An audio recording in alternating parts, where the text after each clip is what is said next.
Ciao e benvenuto o benvenuta in questa nuova lezione sul tool per la gestione dei corsi in cui inizieremo con l'inserimento dati per un corso da zero, limitandoci in questa lezione all'inserimento dei dati relativi alla tipologia di corso, alle modalità di pagamento e alla creazione della cartella dove inserire i documenti relativi al corso. Quindi innanzitutto clicchiamo qui su inserimento dati e per inserire un nuovo corso dobbiamo cliccare su questo pulsante che evoca il database e quindi aprire un nuovo corso ripulendo la maschera. Quindi adesso si è aperta la possibilità di inserire un nuovo corso, la maschera si è completamente ripulita e adesso appena inserirò un dato relativo a questo nuovo corso, qui comparirà un nuovo numero che sarà l'ID di questo corso, unico e irripetibile all'interno del software che viene assegnato automaticamente da Access e quindi tutto quello che inseriremo verrà inserito in relazione a questo ID corso. La prima cosa da fare ovviamente è scegliere da qui il titolo del corso e in questo caso sceglieremo il corso di danza classica per i bambini di 4-5 anni di cui abbiamo precedentemente inserito i dati nei menu a tendina nella fase di popolamento delle tendine e ci occuperemo adesso in prima battuta di un corso in presenza, poi ovviamente inseriremo i dati anche per quanto riguarda un corso a distanza e un corso erogato in videoconferenza. Per quanto riguarda la tipologia di corso, qui abbiamo già il corso nella lista, però quando inseriamo il titolo del corso, come abbiamo già visto precedentemente, automaticamente viene inserito il nome di direttore, docente e codocente e vengono inserite anche le firme di direttore, docente e codocente in automatico e qua giù in basso vengono pescati anche i dati, nome e cognome, mail e telefono di direttore, docente e codocente. Quindi prima di scegliere il corso, almeno che non siamo sicuri di quello che facciamo, dobbiamo andare a vedere se relativamente al corso che vogliamo inserire vanno bene quelle tre persone, direttore, docente e codocente. Questo lo verifichiamo aprendo qui tendine, andando in corso e verificando se queste tre persone ci vanno bene. Chiara Rossi, Cristina Gialli e Patrizia Verdi ci vanno bene come come insegnanti nel corso di danza classica bambini di 4-5 anni, cioè come direttore, docente e codocente. Struttura che potrebbe essere valida anche per un corso di danza classica. Ora, chiaramente in una scuola di ballo non ci sarà spesso direttore, docente e codocente, ma se il corso fosse finanziato, e questo potrebbe anche essere dal Fondo Sociale Europeo, le cose vanno fatte in questo modo. Ci deve essere un direttore, un docente, un codocente, eccetera. Quindi, corso di danza classica, Chiara Rossi, Cristina Gialli, Patrizia Verdi. Potrei andare a dire che Patrizia Verdi in realtà non insegna più in questo corso, non fa più parte della nostra scuola e andare a sostituirla con Sabrina Giannini. Potrebbe anche darsi il caso che c'è un nuovo insegnante che non compare in questa lista e quindi non lo posso inserire. A questo punto dovrei cliccare qui e, come visto precedentemente, andare a inserire i dati anagrafici del nuovo insegnante, il che poi renderà possibile pescare il nome per l'inserimento dati da questa tendina. Quindi diciamo che ci vanno bene per questo corso di danza classica come direttore, docente e codocente Chiara Rossi, Cristina Gialli e Sabrina Giannini. Quindi siccome abbiamo cambiato Sabrina Giannini, quando chiudiamo dobbiamo cliccare su aggiorna. E a questo punto possiamo andare a scegliere il corso di danza classica e i tre nomi, Chiara Rossi, Cristina Gialli, Sabrina Giannini, come vedi, sono stati inseriti automaticamente. Poi dobbiamo inserire le ore di durata del corso, questo sicuramente se il corso è finanziato vanno inserite. Ora io non so quanto possa durare un corso di danza classica, comunque soltanto per far vedere come si inseriscono i dati, diciamo 100 ore. Dove si svolge questo corso? Nella sede 1, se poi la scuola di danza fosse grande, la scuola di danza o la società sportiva potrà dire che questo corso si svolge nella sala 1, nella sala 2, qui si può mettere di tutto, nel campetto 1, nel campo 2 da tennis, eccetera. E quando inizia, noi diciamo che inizia il 7 gennaio 2024 e termina il 30 giugno 2024. e rilasceremo l'attestato, prevediamo di rilasciare l'attestato il 15 luglio 2024. Qui possiamo scrivere delle note per il report, che poi verranno nel report, quindi quello che vogliamo che compaia nel report e che vedremo poi quando tratteremo dei report.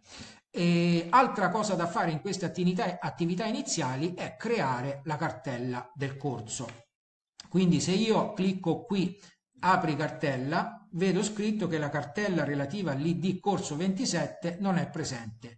Creare prima la cartella, mi dice. Se io clicco su ok vado a creare subito la cartella, oppure la posso creare da qui. Quindi clicchiamo su crea cartella, la cartella relativa a questo corso è stata creata. Clicco su ok e adesso, visto che è stata creata, posso andare ad aprirla.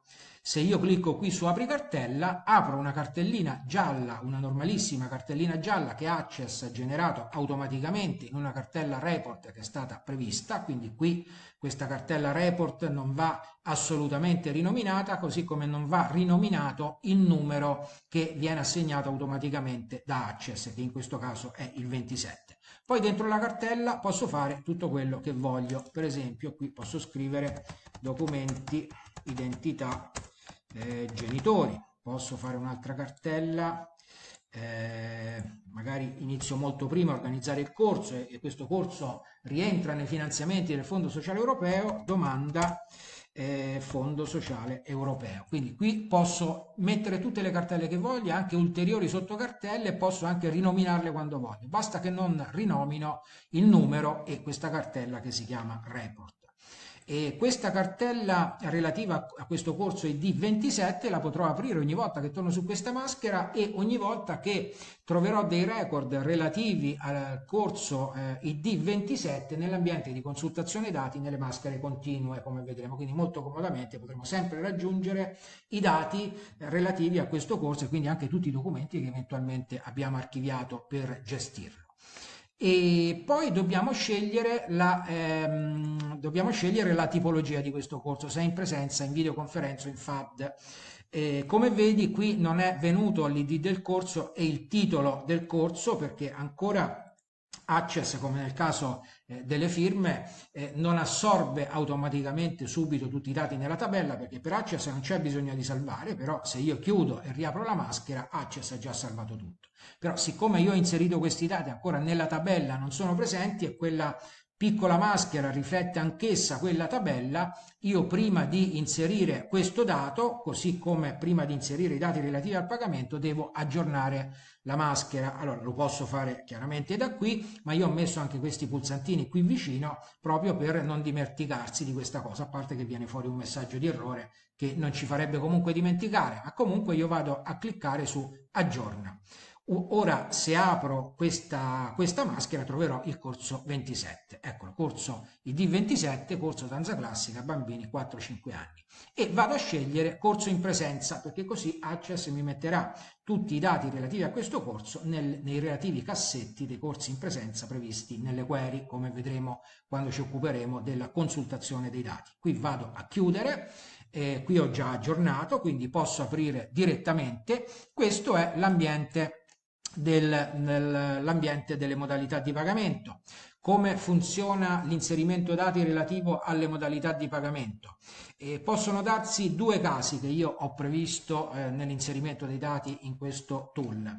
Il caso in cui si debba mettere un solo importo, che io lo scrivo qui e poi mi verrà riflesso anche qui, un solo importo quando o è l'azienda che paga il corso, perché questo è un corso in presenza danza classica, ma potrebbe essere un corso in presenza di inglese o un corso in presenza sul controllo di gestione.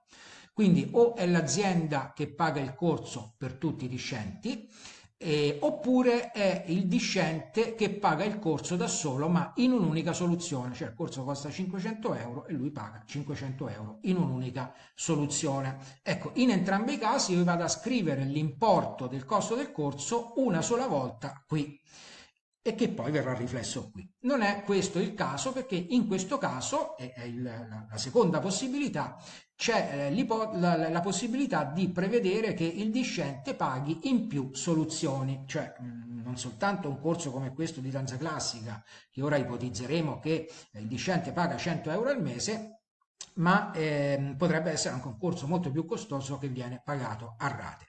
Quindi noi scegliamo qui l'opzione paga il discente in più soluzioni, anche perché, come visto per la tipologia di corso, poi Access inserirà questi dati nelle relative query per farci vedere i risultati nella consultazione dati. Poi mettiamo anche i compensi di direttore, docente o docente. Allora mettiamo 1000 euro, 800 e 700. Dopo aver fatto anche questo andiamo a chiudere la maschera e adesso andiamo a chiudere questa maschera, a riaprirla per far pescare le firme della direzione. Ora se andiamo qui, firme direzione sono state pescate, o comunque la maschera magari si riaprirà in un momento successivo quando andranno stampati i report, magari molto tempo dopo che abbiamo fatto queste prime operazioni di inserimento, quindi le firme le troveremo di sicuro. Come vedi ci sono le firme di direttore, docente e codocente, e poi qua giù in basso ci ha pescato anche i dati, quindi nome e cognome, la mail e il numero di telefono se ci facesse comodo contattarli. Questi numeri e queste mail li troveremo in tante maschere di consultazione dati, da cui poi, come vedremo, sarà possibile anche inviare delle mail in automatico già compilate che pescheranno automaticamente gli indirizzi mail della relativa maschera. Quindi abbiamo fatto questo primo passo nell'inserimento dei dati e quindi andremo avanti nella prossima lezione con ulteriori parti del corso. Ti aspetto nella prossima lezione. Ciao!